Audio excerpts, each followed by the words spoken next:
morning everybody. This is Nilesh Shorani in front of you. This process of this program to early known person everybody. First of all, I would also like my cordial love and salam. Assalamu alaikum. Now I am discussing with free and writing part 4 level 0. আগামী ক্লাসগুলোতে আমরা মাই reading room সম্পর্কে 5টি point প্রথমে জেনেছিলাম, তারপর তার মধ্যে 3টি পয়েন্ট আমি তুলে ধরেছি। আজকে সেই 2টি পয়েন্ট তুলে ধরবো।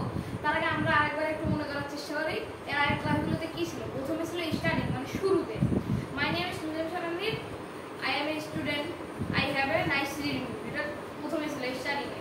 দ্বিতীয়তে কি ছিল? দ্বিতীয়তে ফিউচার্স, মানে বৈশিষ্ট্য, আমার বৈশিষ্ট্য my reading room beside my parents room, মানে আমার বাবার রুম পাশে আমার রুমটি ছিল। তারপরে my room 15 feet by 10 feet, মানে আমার রুম 15 ফিট থেকে 10 ফিটের মধ্যে। ইট হ্যাজ এ স্মল, মানে এটি ছোট। তারপর 3 নম্বরে কি ছিল? আমার রুমে কি কি আছে। আমার রুমে কি কি আছে? there are a door, 2 windows in my reading room. There are also a bed, a table and 3 chairs in my room. There are a electric my room. So there are a fan and a bulb. তারপরে এখন 4 number পয়েন্টে কি আছে? আমার রুমে কি কি নেই। But I have no AC in my reading room, মানে আমার বই পড়ার রুমে কোনো এসি নেই।